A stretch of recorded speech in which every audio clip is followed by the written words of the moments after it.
mga posibilidad ng tagumpay o kabiguan, ng ligaya o lungkot.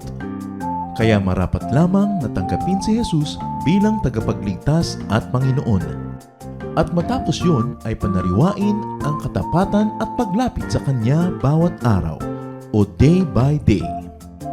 Ang day by day ay naglalayong umalalay sa pang-araw-araw na pamumuhay. Narito po si Kuya Ed Lapis sa mensaheng pinamagatang What do you fear to lose?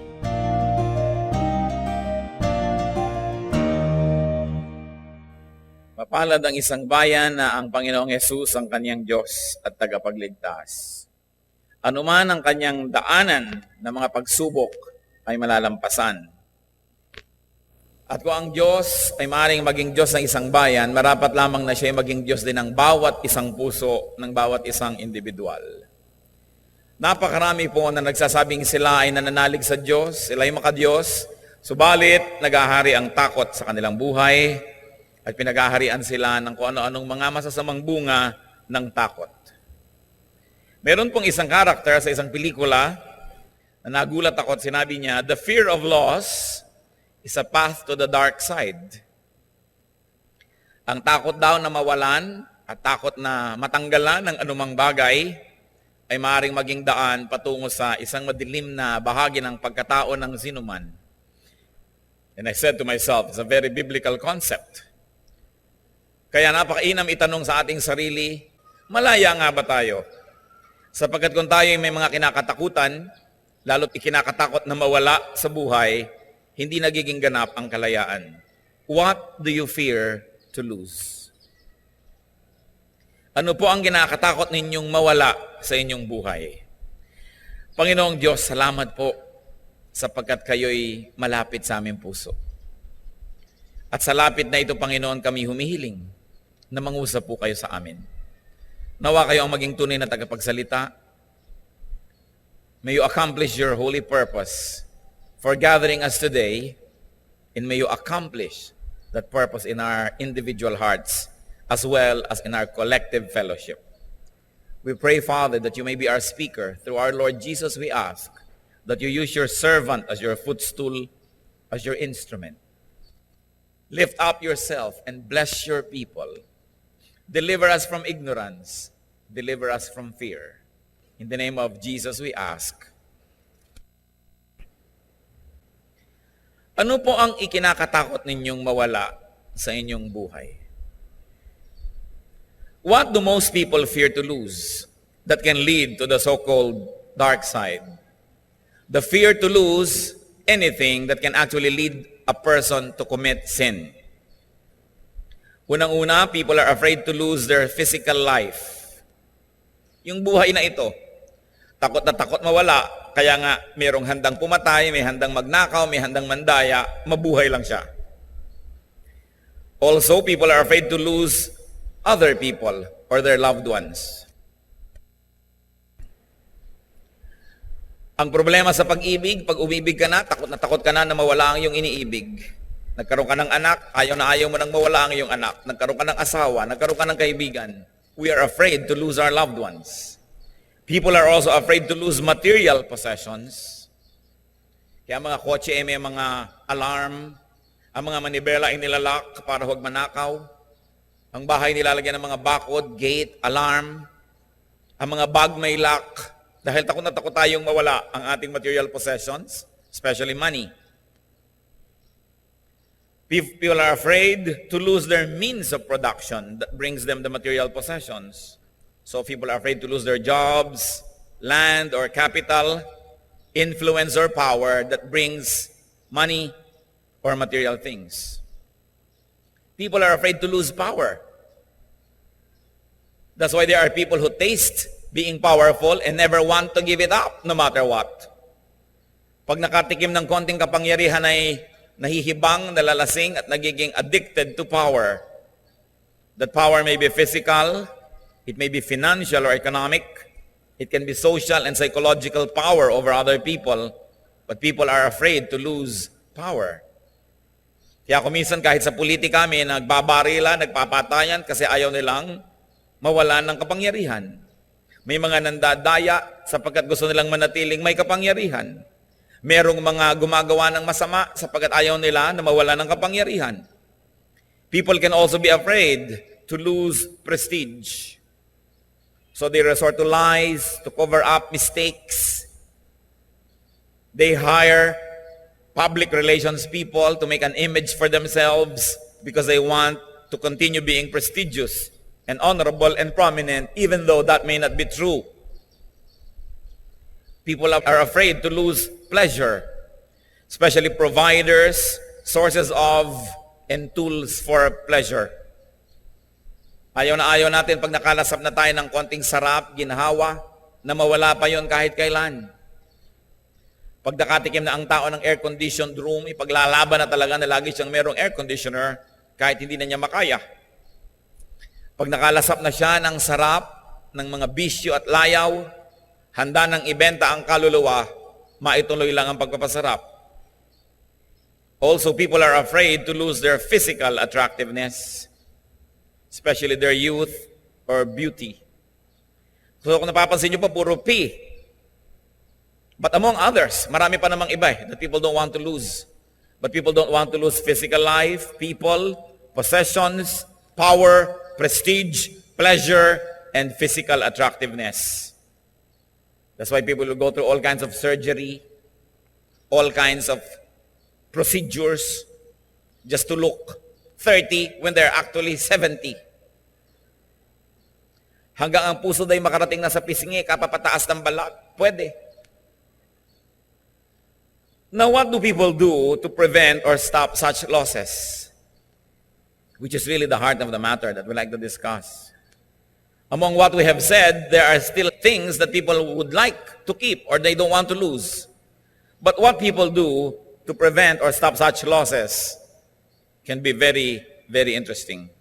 Because this, what the people do, can lead to the so-called dark side. First of all, people worry. The most fruitless endeavor that anyone can embark on is to worry.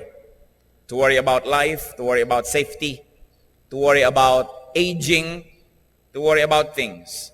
And then to toil. To toil endlessly and obsessively. To make and to gather more and more money, more and more possessions, so that they will be feeling more and more secure.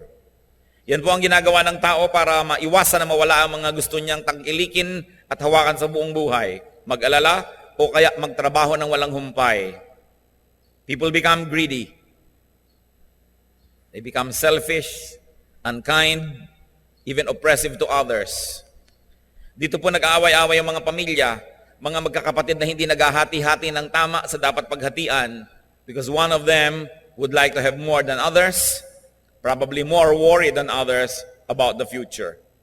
People become self-seeking, self-promoting. People become vain. Also, people destroy themselves. And in the process, they can also destroy others. Marami tayong nababalitaan na sa pagtatangka na magpa-opera para gumanda, na mamatay sa operating table. Nagkakaroon ng mga complications. Sa pagpapabanat ng muka, hindi na makabahing o makatawa kasi mapipilas ang muka. Nakakatawa sa biglang tingin, pero nakakaawa mo po yung nakaganon lang. Tawang-tawa na ako, tumigil ka. Hindi ako makatawa. Mapipilas ang mukha ko. You know, the pathetic things that happen to people just because they like to remain young-looking. When even the creases on our skin, on our face can become trophies and evidences of a life well lived. People destroy themselves and others, especially when people become jealous. Because when you don't want to lose something, you become jealous. Now, what does the Bible say and teach us concerning such obsessions and fears? Salamat na lang at ang Biblia ay maraming sinabi tungkol sa mga bagay na ito na hindi natin kailangan maligaw sa pag-iisip at pagbubulay-bulay sa ganitong mga pandarayan ng sanlibutan.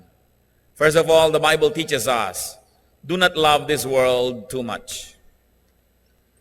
Huwag sobrang mahalin ang mundong ito. Bagamat dapat mahalin, dapat tangkilikin, dapat pag sumikapang ayusin, linisin, pagmalasakitan, do not love life in this world too much because you are just a pilgrim.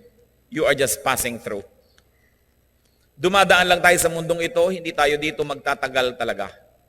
James 4:14, what is your life?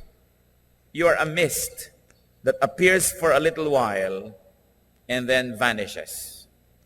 Ano daw ba ang buhay? Isa ka lang usok na nandyan lang sandaling-sandali, ilang saglit, at pagkatapos ay nawawala. Hebrews 9:27, man is destined to die. Whenever I am asked to deliver a message in a funeral, in a wake, I always have a little regret inside of me. And I always think it would have been better to deliver this message before their loved one died. Isa po sa mga burden ng puso ng inyong lingkod, ihanda ang mga anak ng Diyos, ihanda ang mga tao sa pagharap sa mga kapaitan ng buhay. Isa dyan ay ang kamatayan ng mga mahal natin sa buhay dahil tiyak na darating yon. Mahirap magbigay ng ginhawa, ng comfort sa isang taong kaharap niya ang bangkay ng kanyang mahal sa buhay. Dapat yon, bago pa man mangyari yon, nakahanda na ang ating loob sa pagkatiyak na mangyayari. The Bible says man is destined to die. 1 John 2:15, do not love the world or anything in the world. If anyone loves the world, the love of the Father is not in him. So anything that is physical only, anything that is fleeting, must not be loved too much. That should also include people. Do not love people too much. Baka mamaya ipamalita nyo, sabi ni Pastor Ed, huwag na daw tayo magmahalan. Love people, but do not love people too much. Because they can become your idol, they can become your God. And if you love people too much, and if they leave you, if they fail to love you back, what will happen to you? Or they love you back, and they are so good, and then they die, what will happen to you? That's why even in the Bible, when Abraham was tested by God, the test was so severe. Matagal na walang anak si Abraham, at nung nagkaanak siya, kaisa-isang anak sa kanyang asawa na si Sarah, ay sinubok siya ng Panginoon. Genesis 22 verse 2, then God said to Abraham, take your son, your only son Isaac, whom you love, sacrifice him there as a burnt offering. Matapos manalangin si Abraham ng katagal-tagal, at nung siya ay 100 years old almost, ay binigyan siya ng isang anak. Nung ang anak niya na ito ay mga 10 years old almost, sinabi ng Panginoon, gusto ko, itali mo si Isaac, ialay mo siya dun sa altar, sunugin para sa akin. Sumunod si Abraham. It's a very, very interesting test. Could it be that God wanted Abraham to be sure that Isaac has not replaced God in his heart? Dahil pag nagkaroon ka ng anak, pwedeng mapalitan na ang lahat. Pati asawa na papalitan pag may anak. Yung anak ko, pagka mabuti ang grades, yung anak mo, pagbabagsakin. No? Pero anak ko, maraming mga asawa nagsaselo sa anak dahil parang nalimutan na siya ng asawa niya mula nung nagkaanak. Lalo siguro kung 100 taong ka naghintay. Tapos ngayon, hihingi ng Diyos. Sinunod po yan ni Abraham. At to make a long story short, when they were already on top of that mountain and he bound this little boy and he was about to slay him, to offer him, an angel of the Lord stopped him. At sabi sa kanya sa Genesis 22:12, do not lay a hand on the boy, he said. Do not do anything to him. Now I know that you fear God because you have not withheld from me your son, your only son. Gaano po karami sa atin ang babagsak sa ganitong uri ng pagsubok? Ipagpapalit ang Diyos, ipagpapalit ang pananalig dahil lang sa pag-ibig sa kapwa-tao. Kung minsan hindi pa nga anak, girlfriend pa lang, boyfriend, nahikayat na lumayo sa Diyos. Matthew 10:37, from the mouth of the Lord Jesus, anyone who loves his father or mother more than me is not worthy of me. Anyone who loves his son or daughter more than me is not worthy of me. As I have said before, I have had struggles about these ideas that God wants to be always number one. But the Lord, over time, made me realize that it is out of His goodness that He wants to be our first love. Because anything or anyone that we love can be the source of our pain and sorrow, especially when that anything or anyone is taken away. But because God is eternal and God does not leave us nor forsake us, and that God is never unfaithful, then God wants to be our first love, because when God is our first love, our heart is secure. Hindi pala pagiging makasarili niya yon. Para tayo mga magulang ngayon, kung pwede na lang na, anak, huwag ka nang umibig dyan kay bigote. Tayo na lang na pamilya ang magmahalan, kasi parang nakikinikinit akong dudurugin niya ang iyong puso. Kaya pala gano'n ang magulang. Dahil gusto mo ipagtanggol lang yung anak mula sa mga hirap at sakit na maaring dalhin sa kanya ng pag-ibig sa kapwa-tao lamang. Kaya napakahalaga na ang Diyos ay unahin. The way we love people, and even the intensity with which we love them, is only a habit.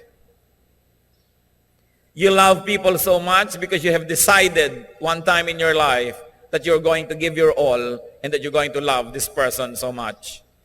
But you can decide to love God the most and then love other people next.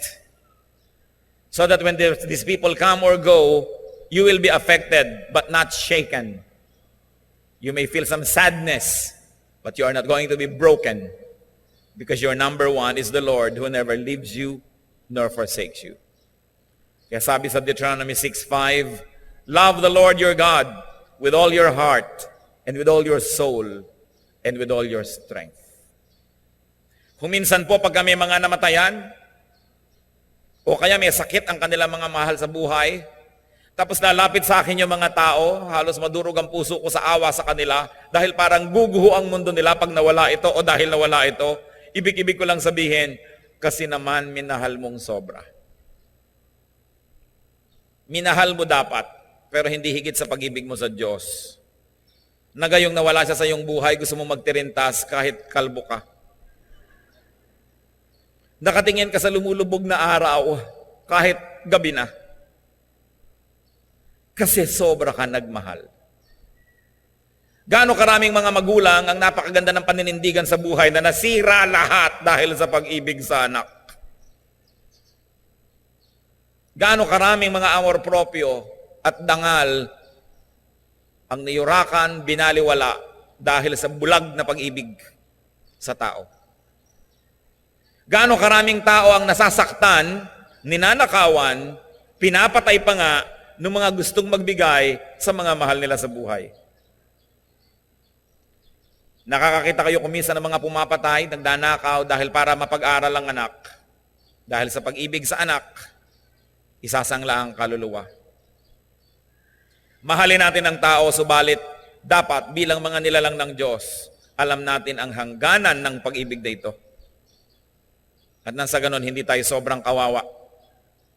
We love people, but we must set boundaries and set limits so that our holiness, our righteousness, and dignity will not be compromised.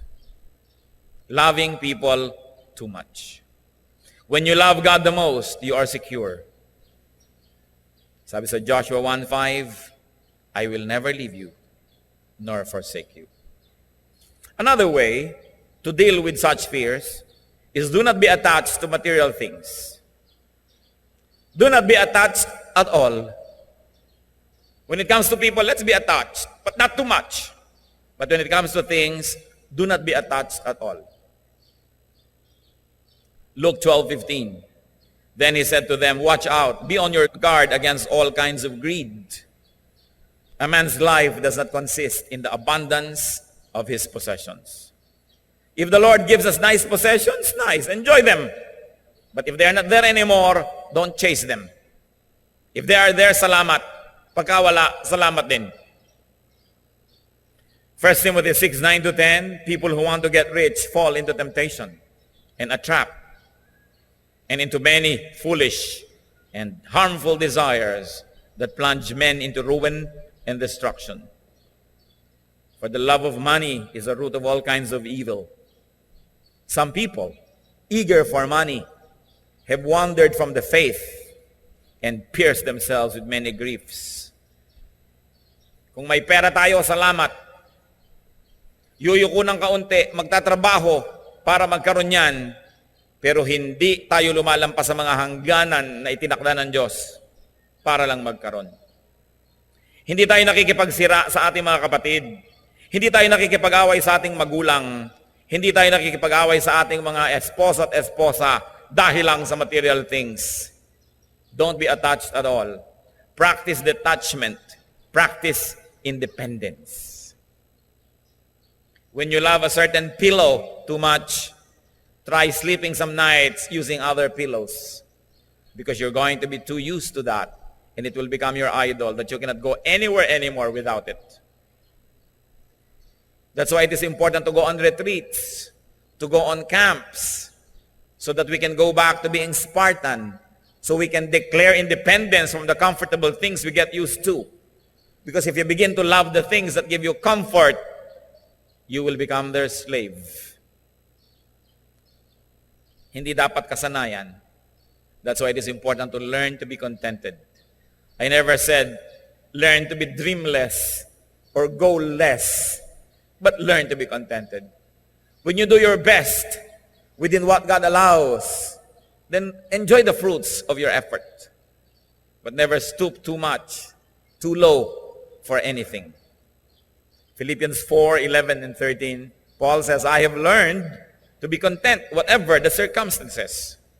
Why? Because I can do everything through Him who gives me strength. Ang lahat ay nagagawa sa tulong ng Diyos. Ang lahat ng kulang ay nalalampas at napupunan. Ang lahat ng hina ay napapalakas sapagkat may Diyos tayo sa ating puso. Another way that we can avoid being slaves of these things, do not seek and love power, especially power over people. History is replete with men and women who have had nearly absolute power. But how did they end their earthly lives? Sa kabila ng pagbubunyi, pagsunod, halos pagsamba ng mga tao sa kanila, anong uri ng wakas ang kanilang hinantungan? Kaya sabi sa 1 Peter 5:3, huwag tayong magnasa na maging Panginoon ng ating kapwa. Because power over other people corrupts. And as they say, well, power corrupts, absolute power corrupts absolutely. It's always good to have checks and balances. What happens to people when they can do nearly everything they want to do? They self-destruct. Look at how the Roman Empire destroyed itself because of its excesses. Look at how nearly all civilizations reach an apex of prominence and wealth only to self-destruct. Poverty can purify the soul more than wealth can do. That's why even the lack of many things can become a blessing. Look what happens to people without taste that have money. They can only afford bad taste. It's terrible. Kaya dapat po ay nakikita natin, ano nga ba ang kailangan ko sa buhay? Maging ang mga anghel na nagrebelyon, they were corrupted because they were beautiful. Even Lucifer was corrupted because he was brilliant. Power corrupts. Ezekiel 28:17, you corrupted your wisdom because of your splendor. Mahirap harapin ang karukhaan, subalit sa maraming tao, mga kapatid, mas mahirap harapin ang karangyaan. Maraming nakakaya na humarap sa hirap, pero maraming tao, hindi nila nakakaya na maging mayaman o makapangyarihan. Sila'y winawasak nito. Seek spiritual power to control oneself. to subdue oneself. Kung meron tayong kailangang supilin, hindi ibang tao, kundi ang sarili natin. Romans 7:18-19, I have the desire to do what is good, but I cannot carry it out. For what I do is not the good I want to do. No, the evil I do not want to do, this I keep on doing. And you think some criminal is speaking here, but this is Paul who was saying it. Sabi niya, gusto kong bumait, pero di ko magawa. Gusto kong gawin ang tama, pero ang nakikita kong nagagawa ko lagi, yung ayaw kong gawin na mali, yun ang nagagawa ko. Kaya ang kailangan natin supilin ang sarili. Romans 7:24-25, his conclusion, what a wretched man I am. Who will rescue me from this body of death? Thanks be to God through Jesus Christ our Lord. Because through Christ, we can be successful. We can overcome. Kaya sabi, I can do all things through Christ who gives me strength. And the gift, the fruit of the Holy Spirit, Galatians 5:23, among others, points to self-control.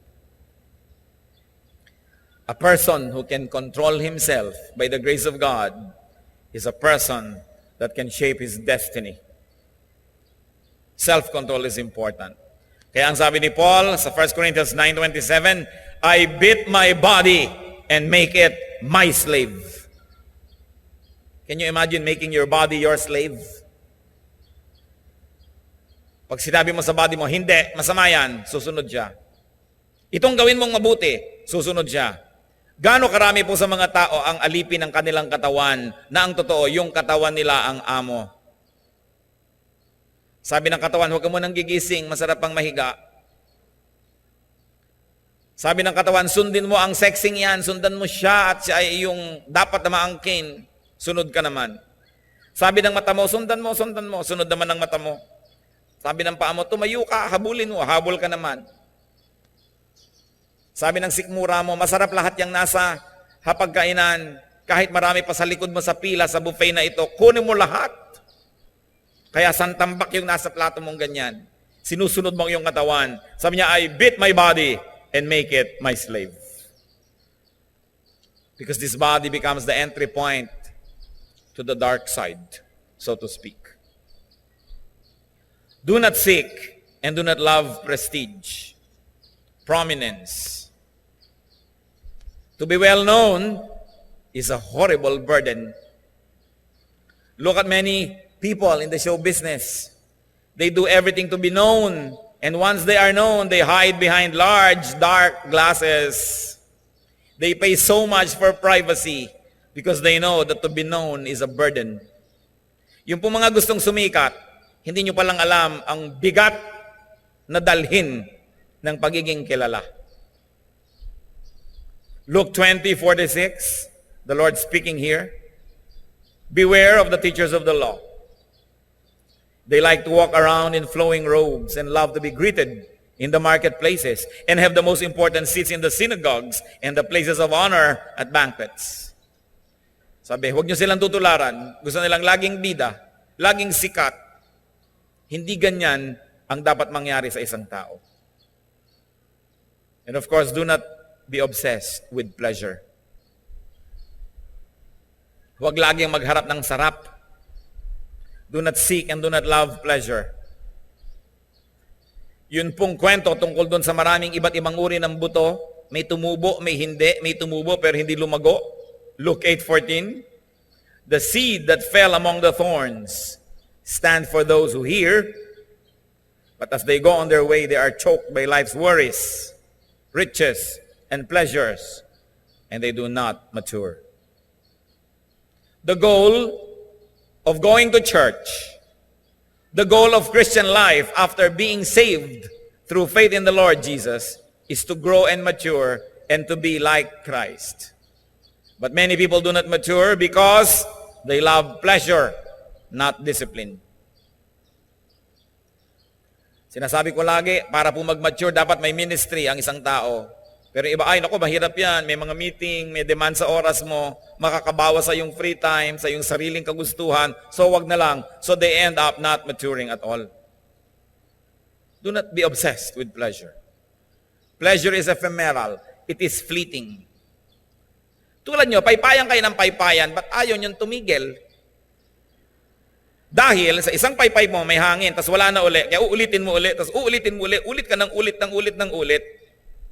And sometimes, the calories you burn by moving your arm makes you hotter than the wind and swift of wind that it brings to you. Ang sinasabi ko lang, sa isang paypay mo may sarap, uulitin mo ngayon, kaya ulit ka ng ulit ng ulit. Ganun po ang sarap sa buhay. You always have to work so hard to keep experiencing it. And the moment that the stimulus is not there anymore, you are empty. Just like people who find comfort and happiness in watching, let's say, CDs and videos. So when the names are there, scrolling up the screen, and the show is ending, what do? Pop in another disc into your machine because you're empty and alone again. Because the things that we depend on for entertainment, for happiness, never last. While they may be enjoyed, especially if the Lord allows you to enjoy them and gives them to you, do not love them. Treat them as a dispensable item in your life. It's there, good. If it's not there, life is still good. Kaya maganda nga sabi ko yung mga nagka-camp, nagre-retreat, when you go back to basics, when you convince yourself that you can live without many things that you have been used to. Hebrews 11:25, even Moses is commended. He chose to be mistreated along with the people of God rather than to enjoy the pleasures of sin for a short time. Siya po'y lumaki sa royal court ng Ehipto, subalit minarapat pa niya at minabuti na makilala na isang Hudyo, isang Hebreo, at maging mistulang alipin na rin tulad ng kanyang buong lahi, kaysa siya ay magpasasa sa mga sarap sa Ehipto na kadalasan ay maraming kasalanang kasama. Do not be obsessed with youth and with physical beauty. Husbands are enjoined by the Bible. Sabi niya, be faithful to the wife of your youth. It is not to the youth of your wife. Very clear, to the wife of your youth. So that if your wife grows older, especially if she looks old because of you, continue to love her.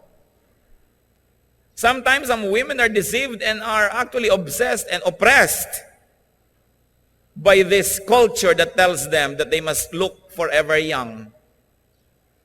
But how can you defy the forces of gravity for long?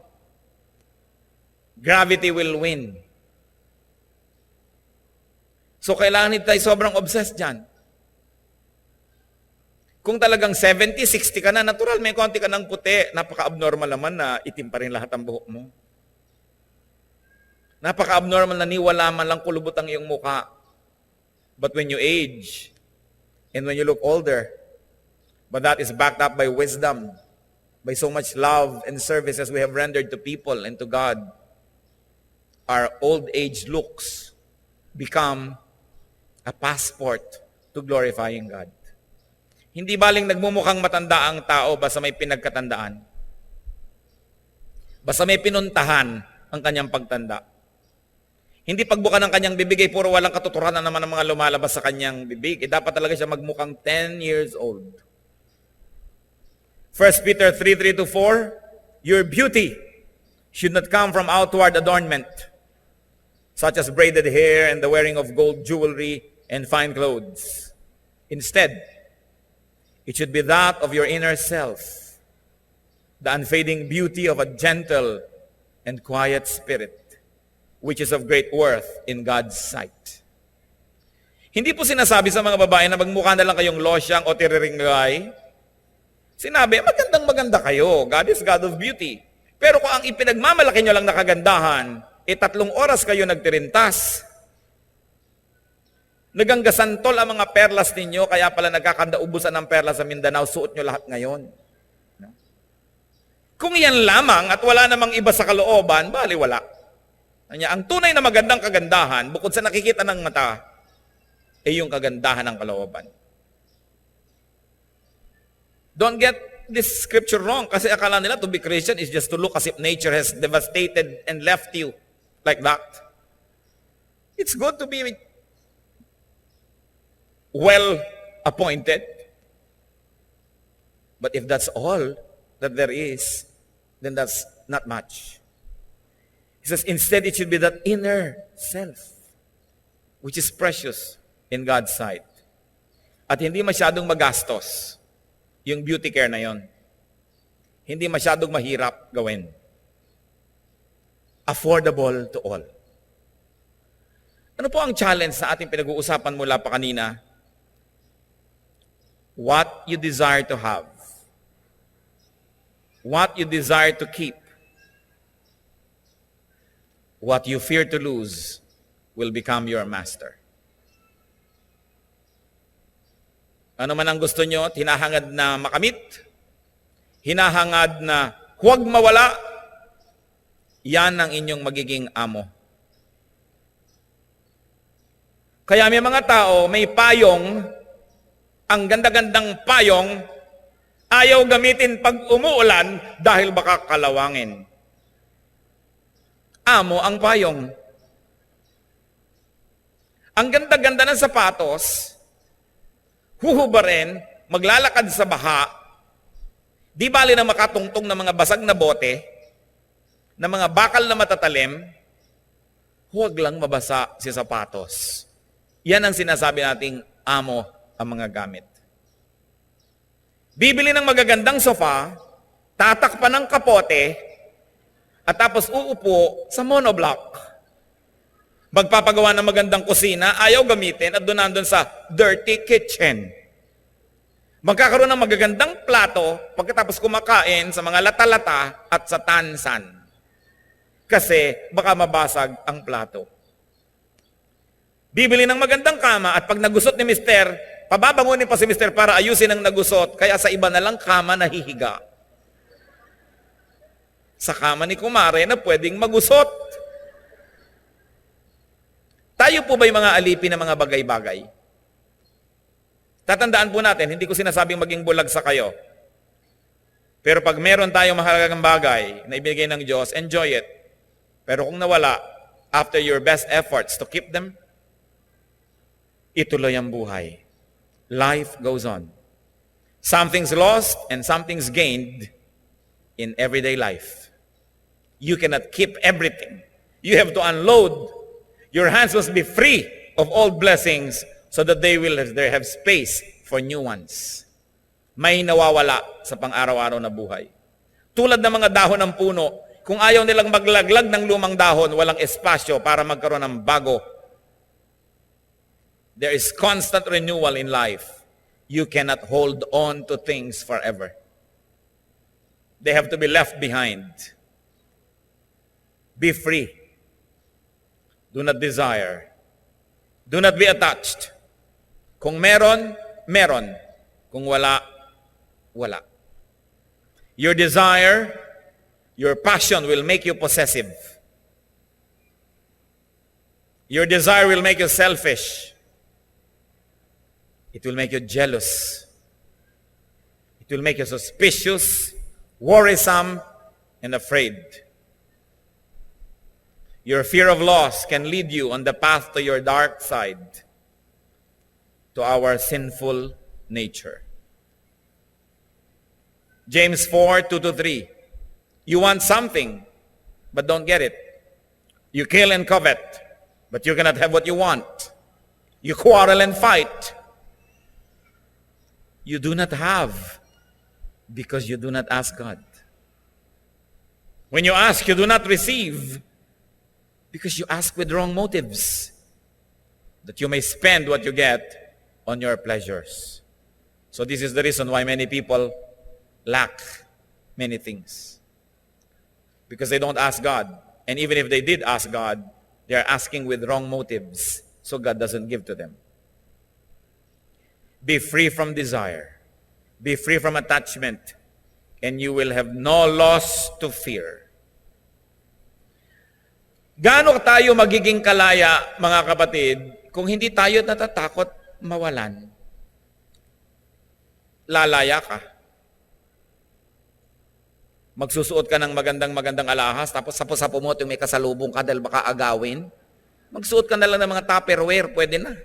Agawin man nila, hindi bale. Huwag lang yung lamang siniguelas. Magpapagawa ka ng kaya ganda-gandang bahay, tapos kayong mag-anak hindi na makalabas ng sabay-sabay dahil kailangan may magbantay parate. Why are you inventing a master? Why are you creating an amo in your life? Tsaka yung tao, bantay ka ng bantay.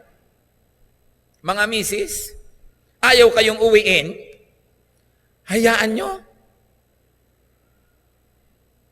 Uubos ka ng pera para sundan siya ng sundan, nasakyan mo na lahat ng taxi hanggang manawag pagkasidan, kasunod ka. Nawalan ka na ng asawa, nawalan ka pa ng personal na buhay. Bakit mo ba pinipilit sumiksik sa'yo yung ayaw? After you have done what you could, kung ayaw niya, you both lose, but he loses more. Do not be the satellite of anybody, even if this was your spouse. Lahat na ng mga gagawin mo, lumalakad ka ng paluhod para ka lang balikan. Sa palagay mo ba sa iyong pagmamakaawa na balikan ka, pag binalikan ka nga, igagalang ka pa? Binalikan ka nga pero alila ka na lang, lagi ka na lang sinisigaw-sigawan. Di wag na lang. Kasi sobrang ibinigay ang puso. Pastor, kasi po nahulog ang loob ko. Bakit ba nahulog ang loob mo? Araw-arawin po ba naman akong bigyan ng chiclet? Noong ikalimang araw, talagang love na love ko na siya. Ganda naman talaga yung pagpapaibig. Bibigyan ka lang ng chiclet ng 5 araw na sunod-sunod, in love ka na. Sa susunod, ibinibigay mo na sa kanya ang hikaw mo. Yang kasi sobrang emosyonal. Sobrang romantic. Kawawa. Hahabol-habol. Kailangan ng tao merong sariling kahulugan ng buhay niya, whether or not there are other people around. Do not build your world around one person, because if this person leaves you, your whole world will crumble. Do your marital duties. Be loving, be nice, be kind, but love God above all. Kawawa ang mga tao na ang number 1 sa buhay ay tao lamang. Kawawa. Hindi ko naman masabi yan doon sa mga humahagulgol sa harap ko. Ikaw kasi sobra ka naman na in love eh. Ayang katuloy. Dahil hindi ka mauunawaan, akala kontrabida ka. Paano mahilig manood ng mga telenovelang puro pag-ibig? Mahilig magpatugtog ng mga love song na naman. Sobra tuloy na obsessed with romance. And then we are not able to develop our loving relationship with God. So be free from desire and detachment, and you will have no loss to fear. What is the answer to enslaving desire? Matthew 4:8-11 gives us a glimpse into a possible answer. Again, the devil took him, meaning the Lord Jesus, to a very high mountain and showed him all the kingdoms of the world and their splendor. All this I will give you, he said,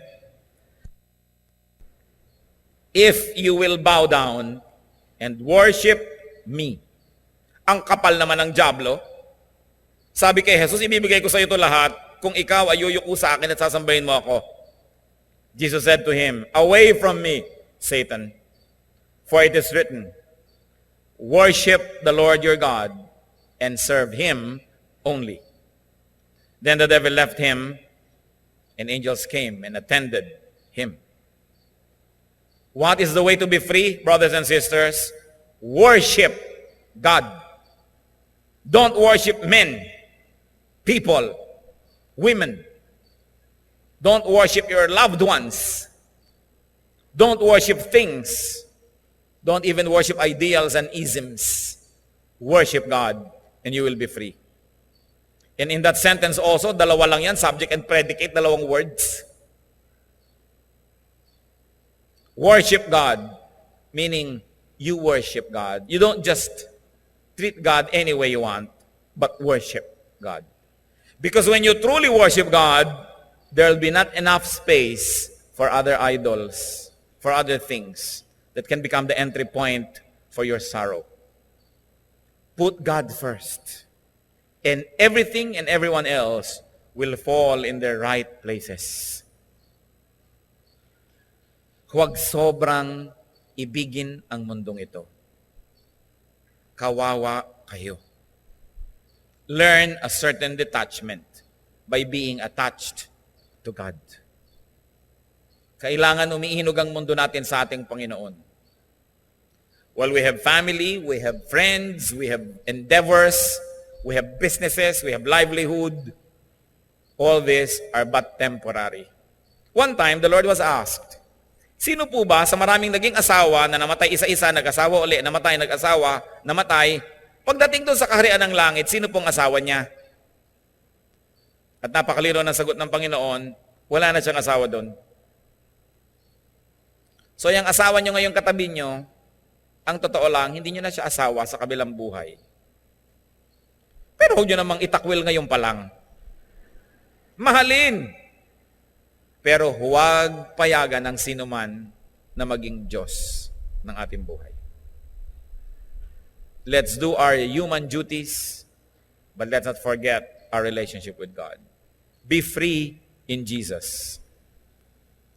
Sa inyo, paano ko gagawin yan? Kaya ko ba yan? Philippians 3:8. What is more? I consider everything a loss compared to the surpassing greatness of knowing Christ Jesus my Lord, for whose sake I have lost all things. I consider them rubbish, that I may gain Christ. What do you love to have? What do you love to keep? What do you fear to lose? Beware of that which you love too much. Sabi din ng character sa movie na ito, and I like to quote because it has great biblical truth, attachment leads to jealousy. Train yourself to let go of everything you fear to lose. And if I may add, you will be free. You will be free in Jesus because the truth sets free. Heavenly Father, we thank you for who you are. That you can be our number one. You can be our everything. Palayain mo kami, Panginoon, sa sobrang pagkakasangkot sa tao at sa mundo na kumisay nalalampasan pa ang aming relasyon sa inyo. Ihanda mo kami sa lahat ng maaaring mangyari at mawala sa aming buhay. Basta't kayo, Panginoon, ay naroon at hindi nawawala, natitiyak namin na kaya naming lampasan ng anumang bagay because we can do all things through you who give us strength. Mga kapatid, tayo yumuko sa namandalit tumanahimik at magbulay-bulay. Do you have an Isaac in your life?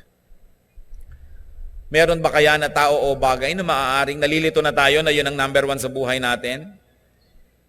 Hiningi tuloy ng Diyos para lang mapatunayan na hindi nga totoo yun. Who or what could be your Isaac? May we be like Abraham who passed the test because he was willing to obey God, even it could have meant losing his son. Mahirap gawin, mahirap sundin, pero mas mahirap hindi gawin at mas mahirap hindi sundin.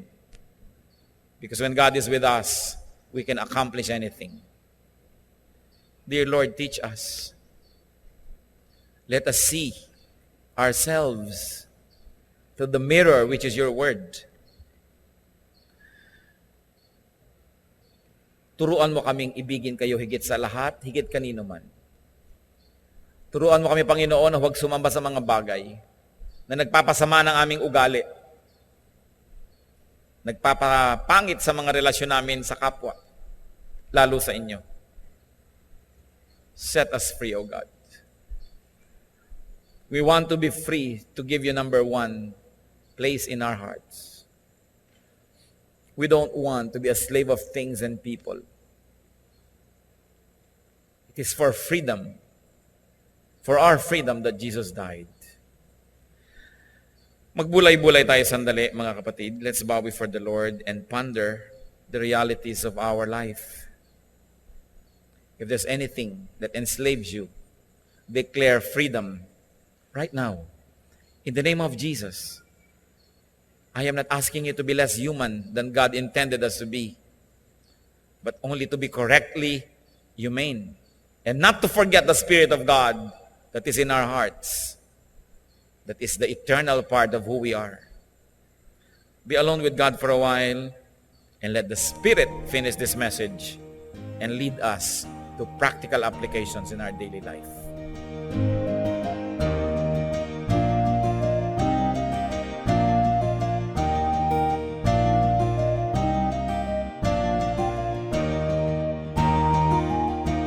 Ang katatapos pong mensahe ni Kuya Ed Lapiz ay pinamagatang, What do you fear to lose?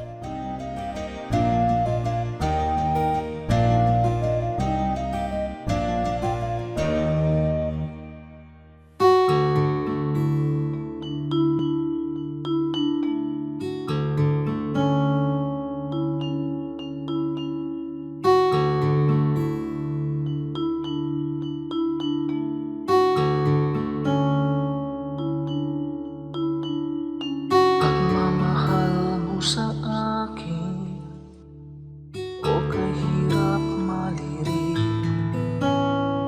Dating sarado ang isip kay kitig.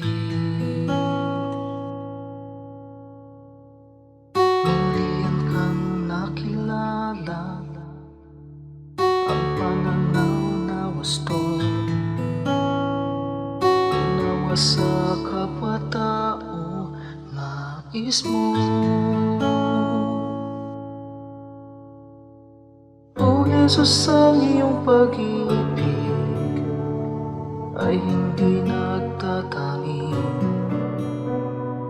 Puso ko ay nagpupuri, tingin pagluwalhati sa paglakbay sa aking buhay. Di na nga maliligaw, puso ko man maging isip, tikit lagi ng pag-ibig.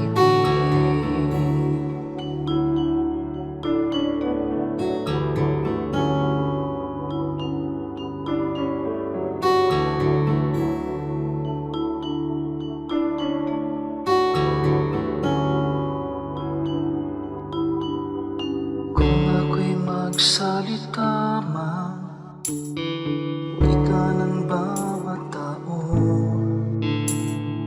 Kung pag-ibig ay wala, tila batingan. Ang dalisay na pag-ibig ay mapagpahinuhod at hindi na nagkukulang kailanman. O Jesus, ang iyong pag-ibig ay hindi nagtatangi. Puso ko ay nagpupuri, tingin pagluwalhati sa paglakbay sa aking buhay. Di na nga maliligaw, puso ko man maging isip, tikit lagi ng pag-ibig. O Jesus, ang iyong pag-ibig ay hindi nagtatangi. Puso ko ay nagpupuri, tingin pagluwalhati sa paglakbay sa aking buhay.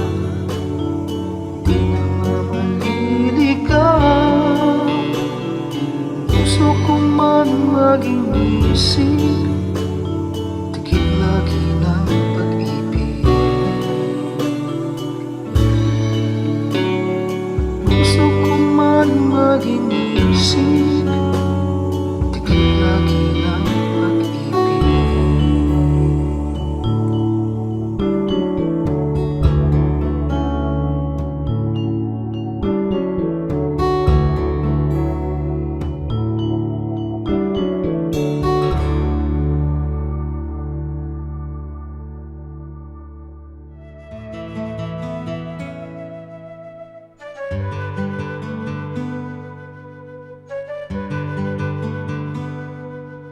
Bakit ang mga Pilipino hindi humihiwalay sa pamilya kahit may asawa na?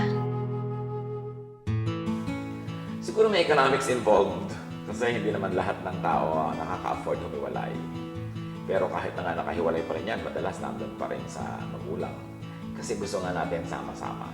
Ito ba mga malalaking bahay, yung master bedroom, nandun din yung mga anak, doon din nanonood ng TV, doon din nakikipagtumpukan sa mga magulang nila at madalas doon din natutulog kahit may mga sariling kwarto.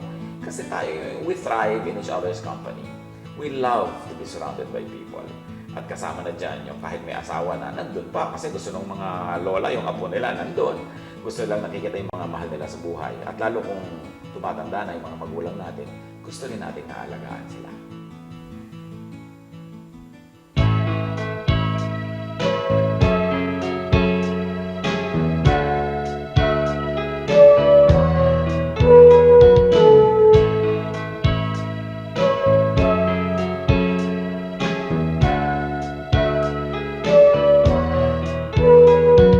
Ikaw ang aming nakikita sa kanilang mukha.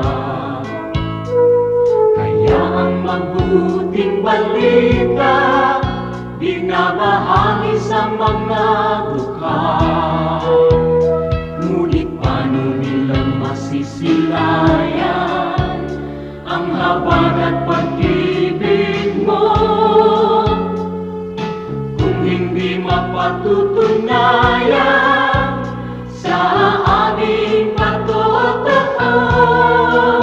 Kaya kung paano mo kami kinalingan, kung paano mo kami minahal, sa aming buhay nawa ay magbunga ng pagtitiyaga at pagpapagal sa aming kilos, salita at damdamin. Maranasan nilang totoo ang kabutihang natutunan natin na nagmumula sa'yo.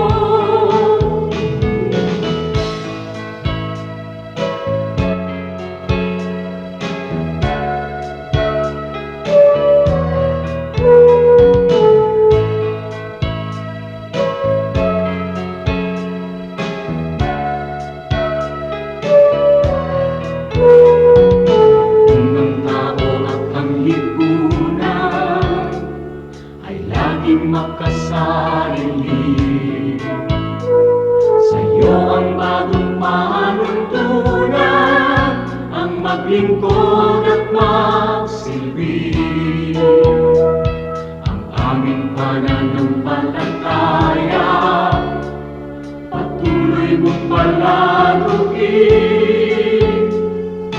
at sa iyong dakilang biyaya di ka namin bibigutin. Kaya kung paano mo kami kinalingan, kung paano mo kami minahal, sa aming buhay nawa ay magbunga ng pagtitiyaga at pagpapagal sa aming kilos, salita at damdamin. Maranasan nilang totoo ang kabutihang natutunan namin na nagmumula sa'yo. Ang kabutihang natutunan namin na nagmumula sa'yo.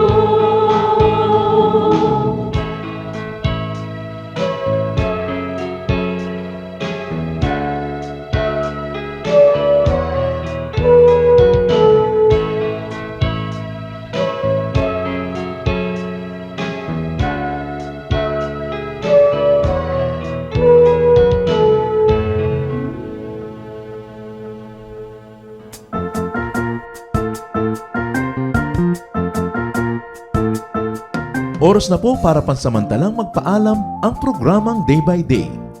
Tayo po'y magsama-sama tuwing ika-6 hanggang ika-7 ng umaga, araw-araw. Magandang umaga po at mabuhay ang Panginoong Hesus!